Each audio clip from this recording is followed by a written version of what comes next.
Montana, big sky country. Protecting this rugged wilderness is a brave group of men and women. These are the Wardens, dedicated to the preservation of the last best place.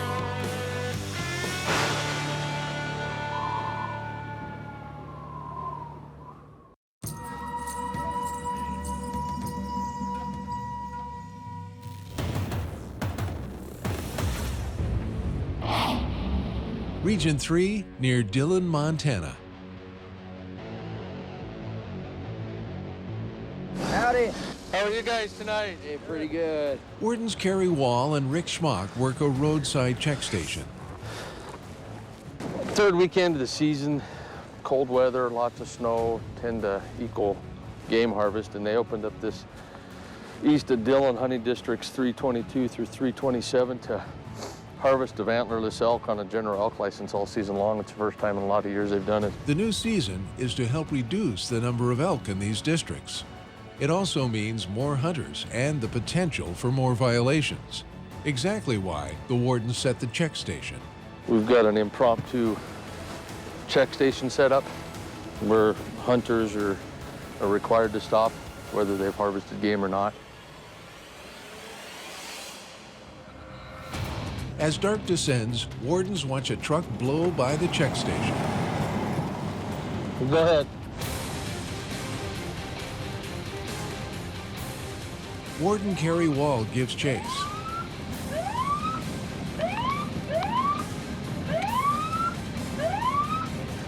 Slow down, boys.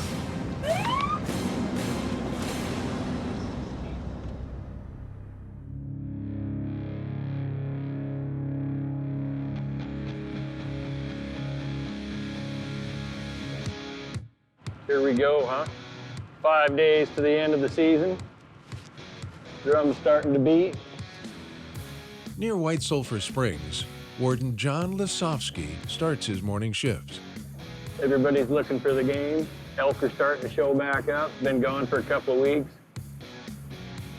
There's game on. You can definitely feel that. It's time. With the season coming to a close, hunters' last push to bag an elk has Lisofsky on high alert.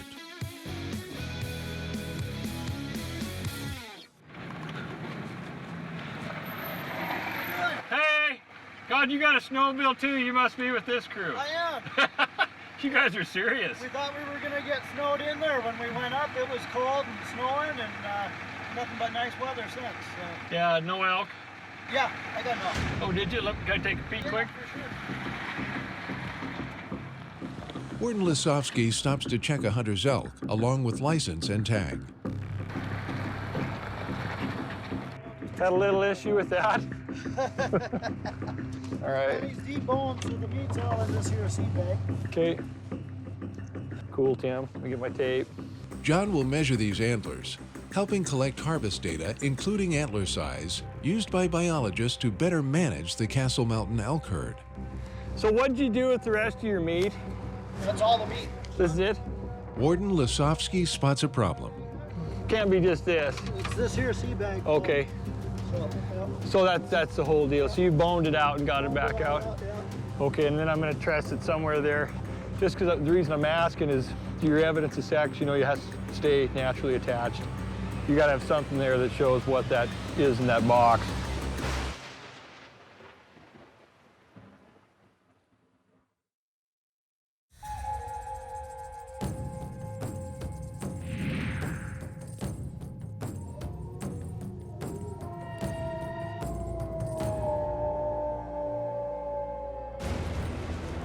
Near Dillon, Montana, state game wardens ran down a truck that avoided a mandatory game check station.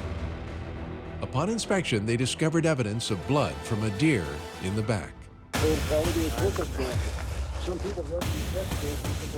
The situation quickly escalates. There's Dillon. That's going north towards Butte, Kalispell, all that's up here. This is south. I think it's north. I think we're up here. There's no reservoir up there. There is a reservoir. We've been watching it on the map. No, I'm not going to argue with you. I live here. I work here. There's no reservoir north of here.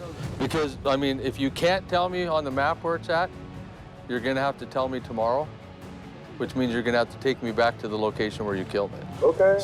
Wardens try and negotiate with two men who shot a deer. The meat and head are not present, and the men are not admitting what species they shot. So, going up that road, was the deer on the right or the left? The issue is, the hunters won't admit exactly what they shot or where. I want to say it's on the right because we kind of dropped down. We kind of dropped down, took a road that kind of went down. Okay, so as you're coming up, Why are we getting so technical with this? Is that? do you want to discuss this with me or not? Yeah, I do. Okay, then you're gonna listen to what I have to say. I'm not gonna discuss it with you anymore because we have a problem.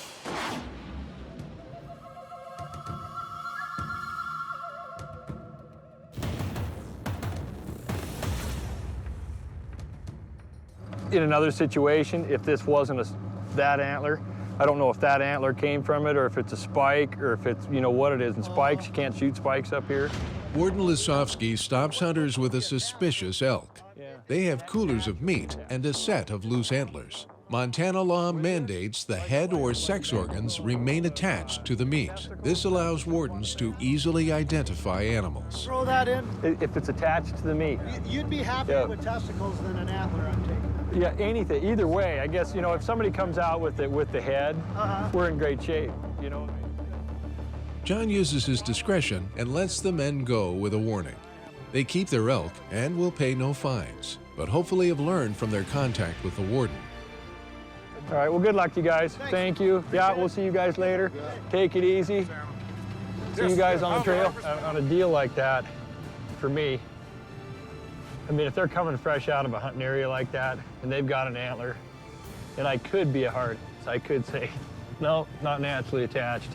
That whole elk's leaving with me.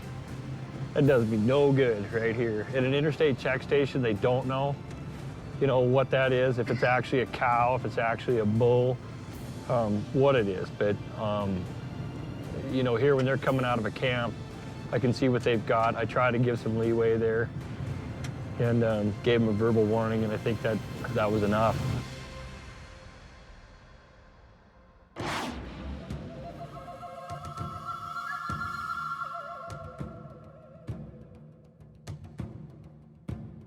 You cannot be shooting certain deer, certain game without a tag, okay? So that's where we're at with it. I'll talk with him about this. I'm not talking with you until I ask you a question. The men shot a deer, but won't say if it's a mule deer or whitetail. They also won't admit exactly where they hunted. So it's right there, 329 hunting district, Horse Prairie. Either sex whitetail deer only. Permit required to shoot mule deer buck. That's why I'm asking. He shot a mule deer buck and it was in 329. You have to have a special permit through a drawing to shoot a mule deer buck in that district. The decline of mule deer in Montana has forced biologists to limit harvest in many districts, making it illegal to kill a mule deer buck unless a hunter has drawn a special permit. So that's where the problem is. To show you where the carcass is and everything. Okay, If you well, wanna get boiled down to it, I mean. Yeah, we're gonna need to look at it. We're legal and. We're gonna need to look at it. Okay, are you guys staying in a hotel? Is that what you said? Yeah. Okay. What I'll do is I'll follow you into town and you can show me the head, then we'll know.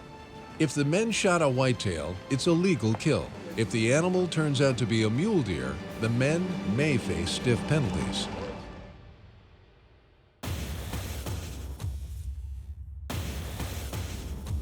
We're gonna just follow them in town here to the hotel. They're gonna produce the head. At that point, we'll be able to determine whether it's a mule deer or whitetail. I'll bet your wages, because they're more than mine, that it's gonna be a mule deer at the elevation they're at in that location. I mean, there's a possibility there's a whitetail up there, but I haven't seen one. At the hotel, the wardens check the rest of the deer. Okay, that's all the meat of it right there? Well, there's 2 back straps in the room. 2 back straps in the room? The hunters finally produce the head. It's a mule deer. Sorry, just on the spot, you know.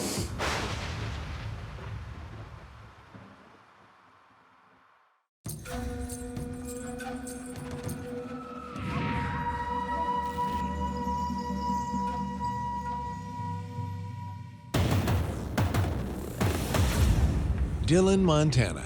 State game wardens questioned 2 hunters about a suspicious kill. There's a front. You know what that deer is, Daniel? It's a mule deer. The head reveals the species is a mule deer, but the men are still vague as to where they were hunting. Wardens Rick Schmock and Kerry Wall suspect the men shot the animal without proper permits. So where this carcass is, how far off the road is it? Not the main road, but I mean, it's within walking distance. It's about 150 yards off the road. We drug it through the trees out into the sunlight.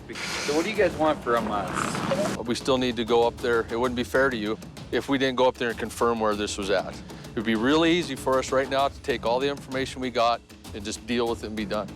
But, you know, I mean, it's our responsibility to still treat you with courtesy and respect to follow up. And if this deer was actually in 328, it may be legal. I'll plan on meeting you here tomorrow, let's say at about 8:30 in the morning. The men finally agree to show the wardens where they field dressed the animal, still not admitting where it was shot. The wardens release them on their own recognizance. All right, thank you. All right, yep.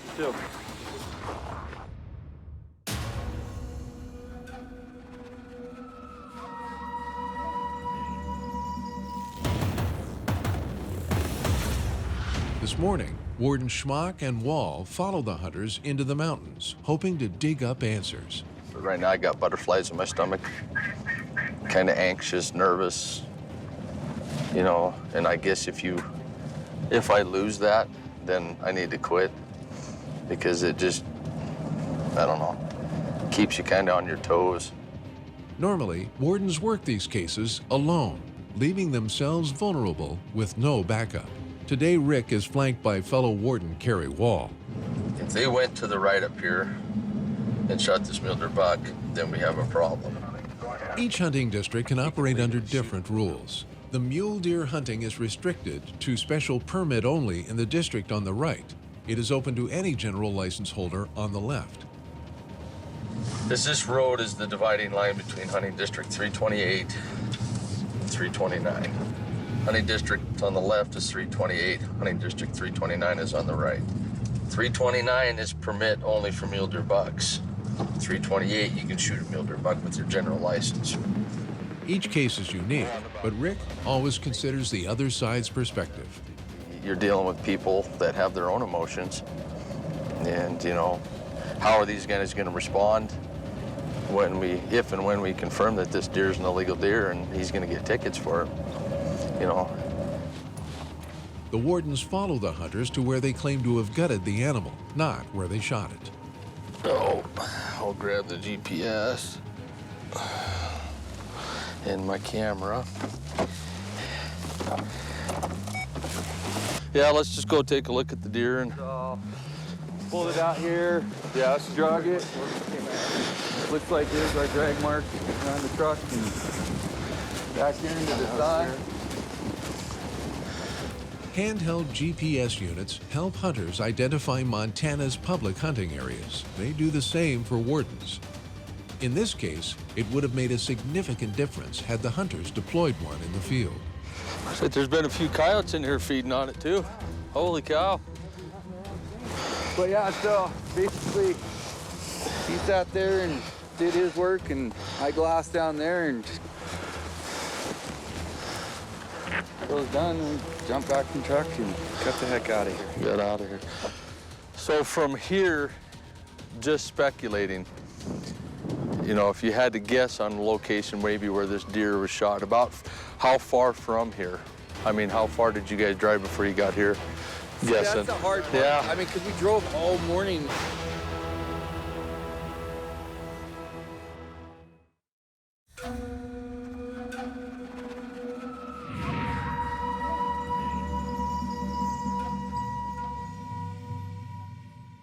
You know, the one that's sitting at home on the counter. Yeah. The $100 chip in there. Gonna So pretty much through this whole entire trip, you're guiding, you're the navigator, he's your driver only. Yeah. You're showing him where to go. Region 3 wardens Rick Schmock and Kerry Wall are attempting to get to the bottom of where this deer was killed. So basically, the intent is to try to find a place to look like you had a kill site that might be legal in your mind. What do you mean? I mean, Not at all. No, we just you dump things out here, though. Oh, right. The elk hunt was kind of over. The morning hunt was over. We just grabbed it, threw it in the truck, kept hunting. Tagged it, and then. He had a good elk clean shot up front. We knew we weren't in the guts or anything. We put it in because we saw a lot of elk coming in the morning. We didn't want to sacrifice the hunt, so we Yeah, so we kept hunting. just tossed him in the back and drove around for a couple hours. And then once it was time to leave lunch, we pulled off. And the only reason he's out here is because it was frigid cold 2 days ago. Yeah. This is the only sunshine we had. So we just drug him over here and started working on him and doing our thing. We had no idea. I hate to be stupid like that. That's not the right thing. You got to do your due diligence. I understand that. But we started out over there, and like I said, dude, I should have studied my map a little harder. The only thing that bugs me about this whole deal is you can't pinpoint or tell us exactly where this thing was shot. That's the only thing that's bugging me. Yeah. The last little piece of cooperation I was looking for, and I'd sure like to see it in a hurry, is exactly where this thing was shot. The hunters refuse to reveal where they shot the deer. The wardens draw the line. What potentially could happen here is you're looking at taking a deer in close season, unlawful possession of a deer, the transporting, the restitution. I mean, this could be an arrestable offense. You know, our goal, again, guys, is not to just kick in because we can. I mean, the law says this, and this, but we've put a lot of time and effort into it to make it this, cut and paste, okay, what truly is going on here. Let's go back, you guys. We'll get in the truck, get warmed up. I'm gonna talk with Carrie here real quick, and we'll come and address a couple of things with you guys here just in a moment. Yeah, that's the only thing that bugs me is they can't tell us this is where this thing was killed. Yep. But the fact they didn't even gut this thing out, they Barrel dressed it for 2 hours. Yeah. There's just too much out there that bugs me about where this thing was killed. I'm almost half hesitant to believe they maybe shot this thing in Idaho. I mean, I think, you know, if we go back, tell them, we'll catch up with them tonight and get tickets delivered tonight, get some time to think about this. And does that sound good to you? It's fine. The day, we've Yeah. got the day to think some more too and talk some more. So Okay. Well, let's go do that then.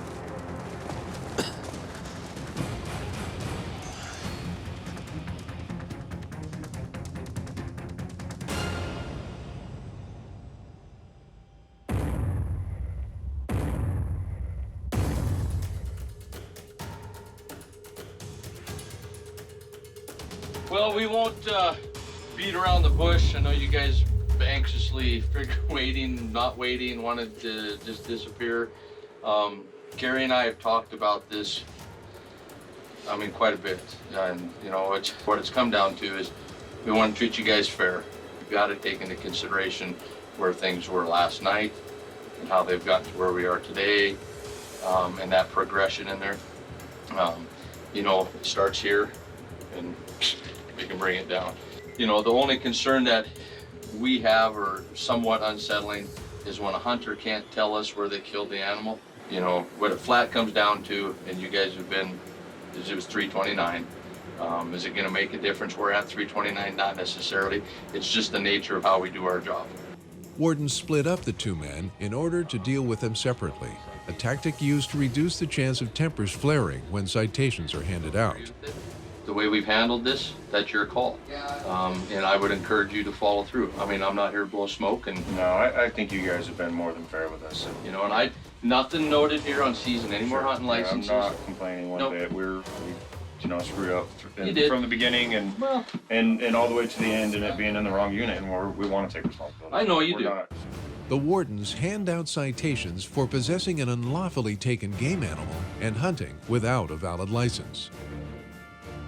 Both men also lose their right to hunt and fish in Montana for a minimum of 2 years. So, all right. Well, thank you Any for questions? being fair to us. Yep, And, it is what it is. Are you guys gonna try to no? The warden's investigation closes. Next, both hunters will face a judge.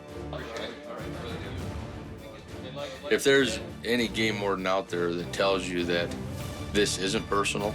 I mean, you try not to make it personal. When you write those citations and they go before the courts and, you know, maybe things don't go the way you want, they get dismissed or deferred, or the penalty isn't as high as you'd like, and then you hear from the public on it, you know, and you always hear, it's nothing personal, you know, you can't take it personal. Being a Montana game warden, if you don't take what you're doing out there personal, then you shouldn't be out there doing it. I mean, it's a huge responsibility. You know, it's that old adage, with great power comes great responsibility.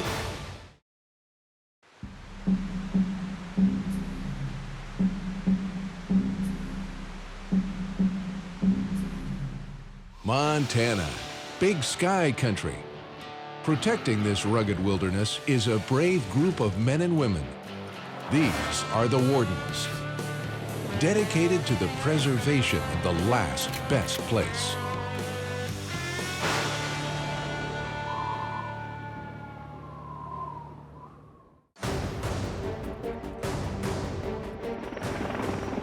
This year in western Montana, high temperatures and low snowpack and early snow melt and lack of snow in the spring have all kind of combined for a pretty hot, dry summer. There's dead, right there. The low water conditions in the streams have led to some closures for fishing, and the high temperatures early and throughout May and June led to some remarkably early closures for fire restrictions.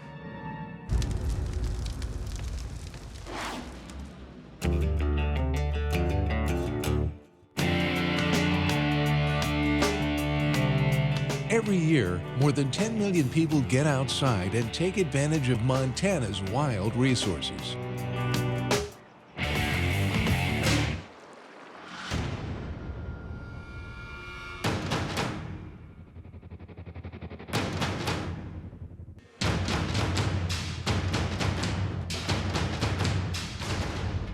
But this summer, severe drought chokes the western half of Montana. Dozens of fires burn out of control, creating a potentially dangerous situation. The severe heat and fire forces wildlife out of alpine areas and down into town. State Game Warden Aaron Berg patrols near Missoula. So we got a bear here in town Missoula. It appears to be the same bear that we darted and moved, gosh, many miles. Berg responds to a problem bear call. Wardens worry about increased interaction between black bears and people. We got somebody holding the bear up a tree, and we got Sergeant Dan Curtin in front of me with the bear trap, just in case we do dart it, and gotta secure it somewhere. And then we'll go give him a hand. For our function administratively, we see a real increase in the attention towards fire and drought when we're in these years. And what's interesting is we don't often think of our wildlife folks, because while we're dealing with the rivers and the activities for fire, our wildlife folks are also seeing a real increase in the work that they have to do, primarily with bear, as the black bears that are living in higher elevations start running out of food and start coming into lower elevations. We normally, on a normal year, don't see that happening until later in the summer, but during high temperature years and drought years, those bears move lower sooner.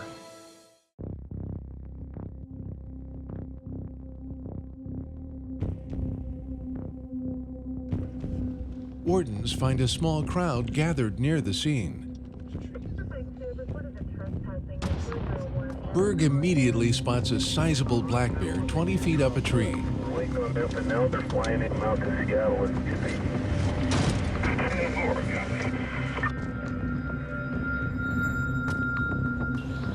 He preps a tranquilizer while the other wardens stand guard near the onlookers.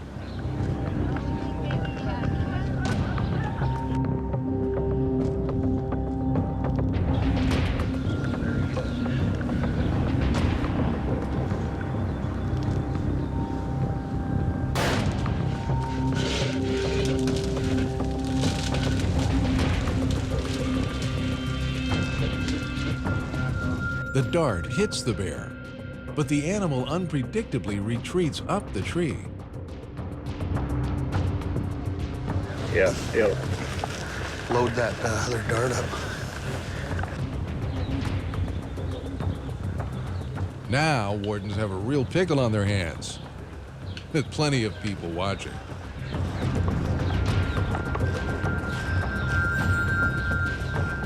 Well, it appears the dart made its mark. It appears the drug was injected. Looks like the thing went to sleep pretty quick, but now it's asleep in the tree instead of coming down and going to sleep. So we're trying to make a plan B, I guess, at this point. So we'll see what plan B is here in a minute.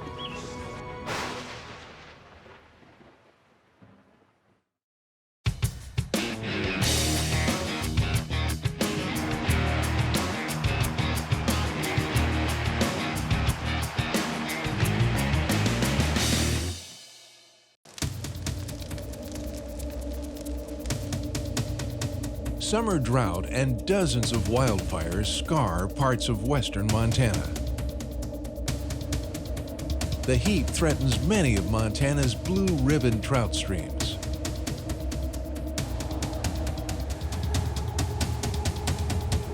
State wildlife biologists discover a substantial fish kill on the Bitterroot River. Researcher Chris Clancy sets out to try to figure out just how many trout might have died. Trout, being a cold water animal, are very much regulated by water temperatures, and they, unlike most fish, need even colder water temperatures than many. And so the state has criteria. When you start to see 3 days in a row, if we see 73-degree water temperatures, we are thinking about, or at least in the discussion, of restricting angling because the fish are under stress. What is it? 15.7? Okay.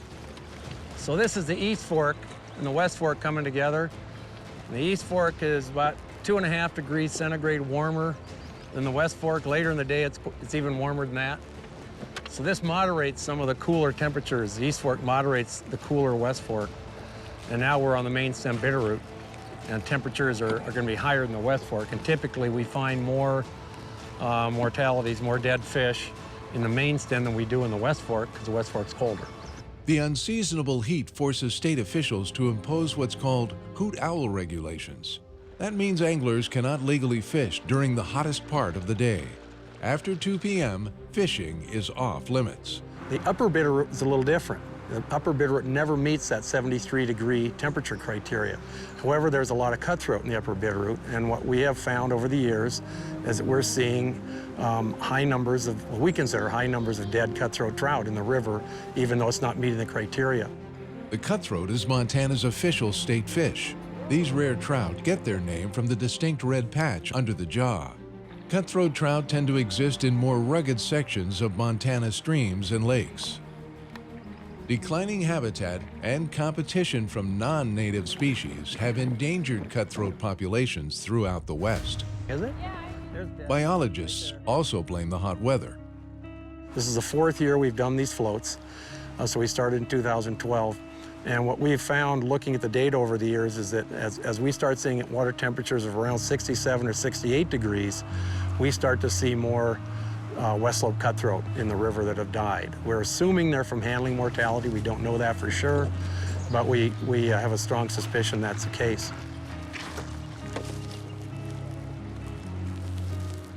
So this little pocket here, there, these two, and I think there's another one out there yet. And what we're doing there is we're just simply looking for dead fish, and when we see them, we try to net them, pull them out, measure them, figure out what species they are, and based on the database we've gotten over the years, we have found that West Slope cutthroat are found in much higher proportion of dead fish than they are in the population in the river. So they're selectively having a higher mortality rate. Probably 2 factors lead to that. Cutthroat trout are aggressive feeders, you might say. They're easy to catch, and so they get handled a lot, they get caught a lot by fishermen. At the same time, they have much lower temperature tolerances than rainbow and brown trout. So those 2 factors play into the fact that we're seeing more dead cutthroat up here than the other species, even though they're in a minority in the population.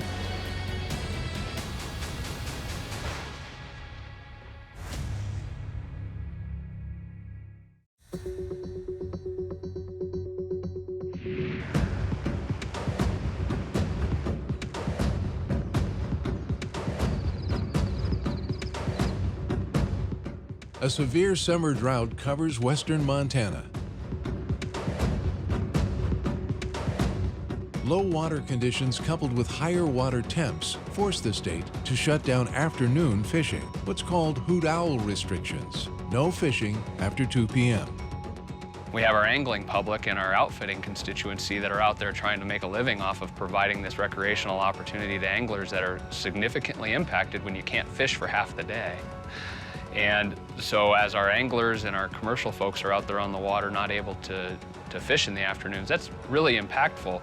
Hamilton's Freestone Fly Shop sits nearly empty. Owner Jeff Gray feels the heat from fishing restrictions. The retail is hurt just as bad as the outfitting business. Just fewer people coming into town. The word on the street is the river's closed, even though it doesn't close until 2. A lot of folks aren't making the trip over here. So wildlife has already responded to high temperatures by changing the amount of time that they're out. They become more nocturnal, they stay closer to water, and so that generally leads to wildlife that has changed their behavior in response to the high temperatures and drought. It also means more unexpected interaction between wildlife and residents. In Missoula, wardens try and capture a 250-pound black bear that wandered out of the hills in search of food. As the black bears that are living in higher elevations start running out of food and start coming into lower elevations, we normally, on a normal year, don't see that happening until later in the summer, but during high temperature years and drought years, those bears move lower sooner. Wardens are able to tranquilize the problem bear. Problem is, the animal hunkers down in the tree. Now wardens have to sit and wait for him to sleep off the drugs.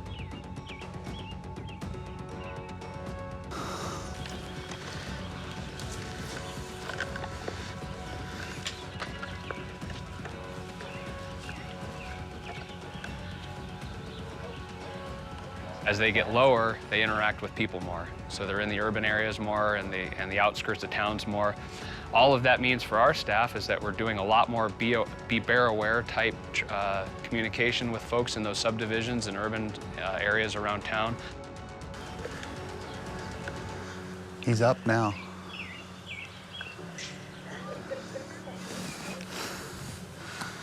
I put the dart in. Okay. He was starting to break some branches, so I put it in the ready. There's not a charge in yet.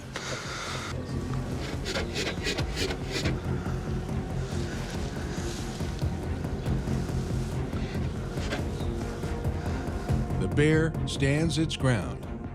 Wardens can't wait any longer. They decide to force it down.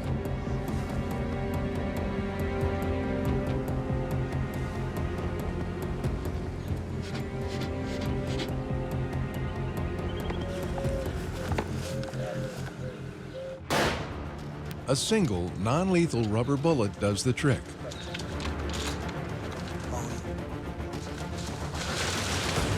The bear unexpectedly falls 30 feet.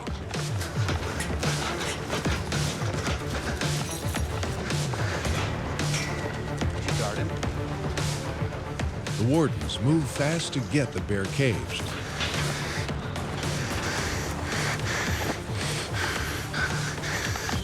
They worry the fall might have injured the animal. Hey, stay back, stay back, stay back. So our enforcement staff and wildlife staff, since this early part of the spring and early part of the summer, have moved more black bear and have more black bear interaction than past years where those drought aren't in place. So they're really doing a lot of bear management, and it's impactful to their normal summer exercises and routines. Field glass first count, just toss that in first, ready? On 3, 1, 2.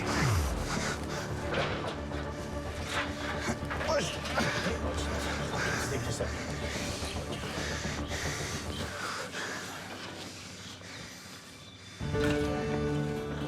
A veterinarian will examine the bear. If healthy, wardens will release him in a remote area far from Missoula. The capture attracts local media. Warden Berg agrees to answer a few questions.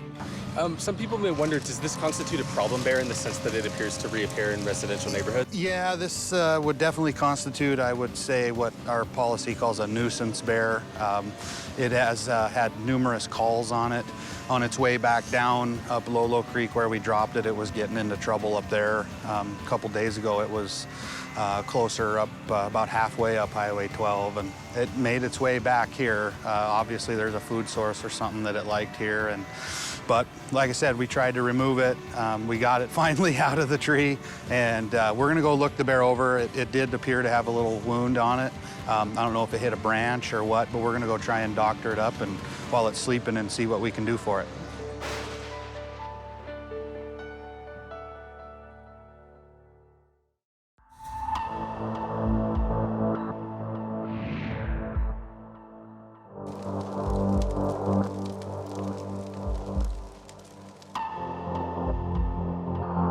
Montana is in the throes of a severe drought. Wildfires dot western Montana's rugged landscape.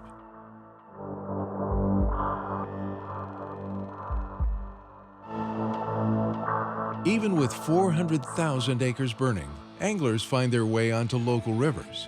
That activity keeps state biologists busy. A regional perspective, as we look at our regional staff, made up of our fisheries employees and our enforcement employees and wildlife folks all out in the field, there's a real change in the work that they do in the summer when we have a drought here. So on a given year, when there's not drought, the summer season is their opportunity for our fisheries folks to get out and do a lot of river sampling and all their work to get baseline information on populations for the trout. When we have a hot, dry summer with fire and drought, we see our staff burdened with this extra load of stuff. It kind of puts aside all of their higher priorities for administrative work, and it goes right to fire. Even so, biologists make time to get on the water, even if it's after normal working hours. We're on the Missouri River in central Montana below Holter Dam, and what we're doing tonight is a population estimate on rainbow trout. This is one of the premier wild trout fisheries in the country, and it's one of the top 3 fisheries in the state of Montana. It's a very important public resource, so we spend a fair amount of our time conducting surveys and inventories of fish populations and studying fish behavior, things like that. And tonight what we're doing is a population estimate. The reason we do it at night is because it's a very shallow river. Fish can usually see us during the daytime, and also it reduces conflict with anglers. We're out here when they're not, so that's the main reason we do it at night. Researchers use a specially rigged boat with giant booms to capture fish. We use a method called electrofishing, which involves introducing a current of electricity into the water, and it basically acts to attract the fish. Electrofishing stuns and temporarily paralyzes the fish. That allows researchers to handle them and gather key information. Once we capture them, we will mark them, we weigh them and measure them. 2.1. Get a length on them, and then we'll mark them with a little hole punch in their tail. And so we let those fish go again, and we come back a week later after those fish have mixed up with the rest of the fish in the river, and we'll do the same thing. We'll capture the fish, and we'll count the number of marked fish to unmarked fish, and from that proportion we can estimate the population. So in this sense, we're not handling every fish in the river. We are handling just a small sample of them. The reason we do these population estimates is, one, so that we can have accurate numbers to report to the public. The public demands that we really monitor these populations so we know what's going on. The overall reason for it is so that we can determine what the population's status is, whether it's healthy, whether it's struggling, and in some cases we might institute angling regulations that would protect a struggling population. And we do a lot of work in this reach of river, this 30-mile reach of river with habitat, where we try to improve spawning habitat. We work with landowners to safeguard the riparian areas, the edges of the river, so that the habitat is the best that it can be to maintain the fishery.